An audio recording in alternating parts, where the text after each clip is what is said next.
Compensação de dívida ativa com precatório. A gente tem aqui a publicação de uma lei em termos de Santa Catarina, onde fica autorizada a compensação de crédito tributário ou não tributário inscrito em dívida ativa, com débito da Fazenda Pública do Estado, inclusive suas autarquias e fundações, decorrente de precatório expedido pelo Poder Judiciário que esteja pendente de pagamento. Essa compensação fica condicionada a que, cumulativamente, ou seja, todas as hipóteses devem ocorrer ao mesmo tempo.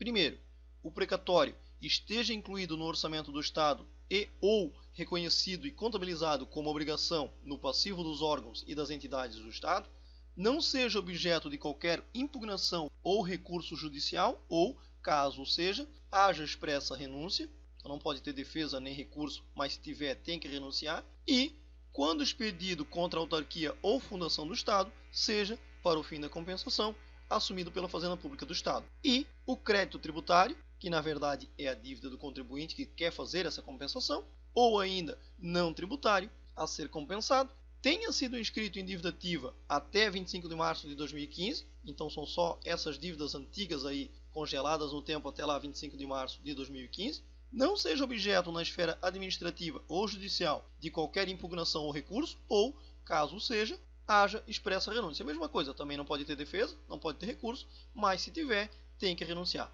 Não esteja parcelado na data do requerimento da compensação e não seja decorrente de débitos de ICMS postergado, vencidos ou vincendos, decorrentes de Programa de Desenvolvimento da Empresa Catarinense, que é o PRODEC, inclusive aqueles inadimplidos e exigidos mediante notificação fiscal. Para fins dessa compensação, fica vedada a cessão parcial do direito individual sobre o precatório, devendo o crédito singular ser transferido integralmente ao cessionário. Não pode ter essa cessão parcial, tem que ser integral. A cessão do direito sobre o precatório deverá ser comunicada ao Tribunal Requisitante e à Procuradoria-Geral do Estado, habilitando-se a cessão pelo valor e pelo percentual transferido, quando se tratar de débito da Fazenda Pública do Estado, decorrente de ações plurimas ou coletivas. Então tem que ter essa comunicação para esse Tribunal Requisitante e também para a Procuradoria-Geral do Estado. Para a compensação do crédito tributário ou também não tributário, conforme o caso, o interessado poderá utilizar mais de um precatório se o seu valor líquido individual não alcançar o valor inscrito em dívida ativa. Então, se tiver mais de um precatório, pode usar também para fazer essa compensação. Subsistindo o saldo credor do precatório, o valor remanescente permanecerá sujeito às regras comuns previstas na legislação para o crédito pré-existente, conforme o caso. Se sobrar saldo, vai continuar à disposição e vai seguir as regras normais. Subsistindo o saldo devedor do crédito tributário ou não tributário, o valor remanescente será pago integralmente, sendo facultado o seu parcelamento nos termos da legislação tributária.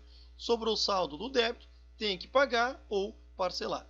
Os honorários advocatícios contratados e incidentes sobre o crédito decorrente do precatório deverão ser objeto de anuência do advogado habilitado para autorizar a compensação do respectivo valor, aplicando-se o disposto no segundo parágrafo que antecede a esse, que é o que trata da hipótese do saldo credor do precatório, em caso de exclusão da verba advocatícia do montante a ser compensado.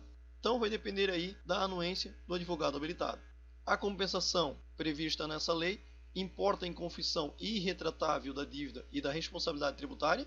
Então, se a empresa pretendia discutir ou se ela estava discutindo, ela está fazendo a confissão irretratável, não tem volta aí dessa confissão. Aplica-se a débito da Fazenda Pública do Estado ou de suas autarquias e fundações em poder do titular do precatório, sucessor ou cessionário a qualquer título. Aqui, no caso, o precatório é a hipótese da empresa ter um crédito perante a Fazenda Pública, porque é o débito da Fazenda Pública de pagar esse precatório. Não abrange as despesas processuais e os honorários advocatícios devidos ao Fundo Especial de Estudos Jurídicos e de Reaparelhamento, que é o FUNJURI, e não se aplica concomitantemente com qualquer outra remissão ou anistia prevista na legislação. Se tiver qualquer tipo de remissão ou anistia, qualquer tipo de outro benefício, não pode ser aplicado concomitantemente, não pode ser aplicado junto. O valor devido ao FUNJURI, em decorrência dessa compensação que a gente está verificando, vai ser de 10% do valor compensado. Essa questão do FUNJURI que a gente acabou de verificar não abrange nem substitui honorários sucumbenciais definidos em favor do Estado, decorrentes de decisões judiciais transitadas em julgado, ou cujos recursos tenham sido objeto de desistência pelo contribuinte interessado na compensação, proferidas em ações autônomas, embargos de devedor ou incidentes de execução de pré-executividade. Então não é a questão do FUNJURI que vai substituir os honorários sucumbenciais devidos ao Estado. Tem que pagar o FUNJURI e também os honorários sucumbenciais. O requerimento de compensação será dirigido ao Procurador-Geral do Estado e vai ser instruído com: certidão expedida pelo tribunal requisitante atestando a liquidez, certeza e exigibilidade do precatório habilitado em nome do requerente e contendo o valor líquido autorizado do título, tem que ter essa certidão expedida pelo tribunal requisitante.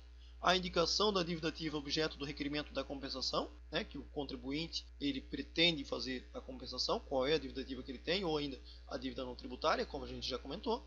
Declaração relativa à confissão que a gente mencionou acima, aquela confissão irretratável. Cópia da petição de renúncia ao direito em que se fundamenta a impugnação ou recurso na esfera administrativa e também na judicial, relativo ao crédito tributário representado na certidão de dívida ativa, se for o caso, como a gente disse, não pode ter defesa, mas se tiver, tem que fazer a renúncia. Então tem que apresentar a cópia da petição dessa renúncia.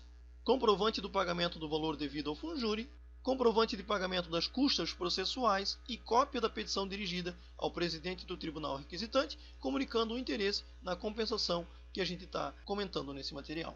O valor do crédito tributário ou não tributário para fins da compensação, ele vai ser atualizado desde a data da sua constituição até a data do requerimento, na forma da legislação tributária. Então vão incidir aí os encargos previstos na legislação tributária. A compensação se realizará entre o valor atualizado do crédito tributário, que a gente acabou de mencionar, ou não tributário inscrito em dívida ativa, e o valor líquido efetivamente titulado pelo credor do precatório.